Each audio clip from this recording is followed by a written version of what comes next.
उत्तर प्रदेश के बांदा से एक ऐसा फैसला आया है जिसने पूरे देश को झकझोर कर रख दिया।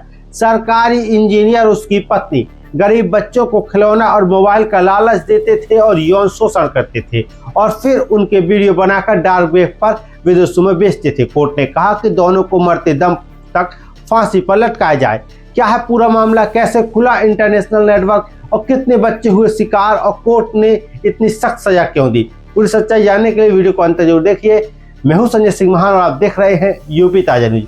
बांदा में विशेष पॉस्को अदालत के जज प्रदीप कुमार मिश्रा ने शुक्रवार को निलंबित जेई राम भवन कुशवाहा और उनकी पत्नी दुर्गावती को बच्चों के यौन शोषण और अश्लील वीडियो बनाने और बेचने के मामले में मृत्यु दंड की सजा सुनाई है। 18 फरवरी 2026 को दोनों को दोषी ठहराया गया था और अब 163 पेज के विस्तृत फैसले में अदालत ने कहा कि यह अपराध दुर्लभ से दुर्लभतम श्रेणी का है। नरमी समाज के लिए खतरनाक संदेश होगी। कोर्ट ने कहा कि राम भवन पर 6,45,000 रुपए का जुर्माना और दुर्गावती पर 5,40,000 रुपए का जुर्माना लगाया गया है और ये आदेश दिया गया है कि गवाही देने वाले पीड़ित बच्चों को 10-10 लाख रुपए क्षतिपूर्ति दी जाएगी। आरोपी से बरामद 8 लाख रुपए भी बच्चों में बांटे जाएं। फैसले के बाद दोनों को वापस जेल भेज दिया गया।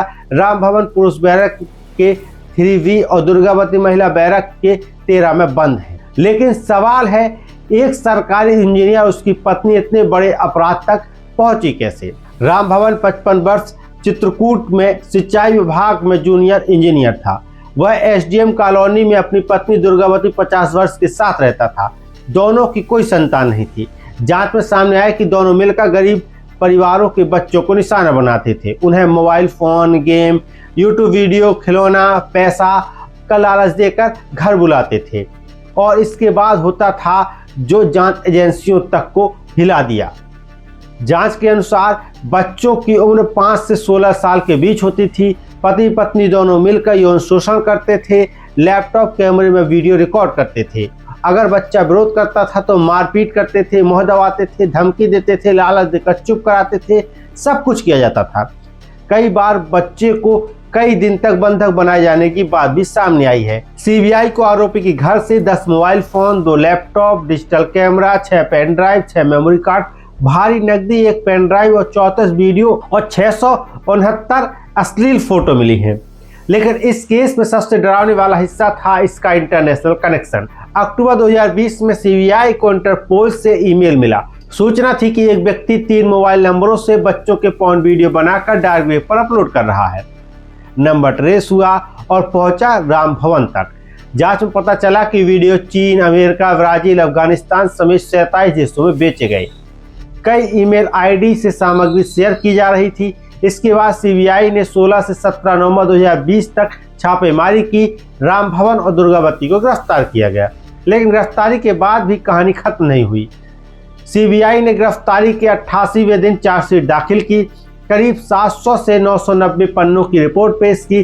74 गवाह अदालत में पेश किए गए, जिनमें 25 पीड़ित बच्चे शामिल थे। पीड़ितों का इलाज दिल्ली एम्स में कराया गया। एम्स की 5 सदस्यीय मेडिकल टीम बांदा भी आई। डिजिटल सबूत, मेडिकल रिपोर्ट, बच्चों के बयान मामले में निर्णायक साबित हुए। पत्नी दुर्गावती पर गवाहों को धमकाने, समझौता कराने की कोशिश और आरोपों के सबूत मिले और आखिरकार 5 साल बाद आया वो फैसला।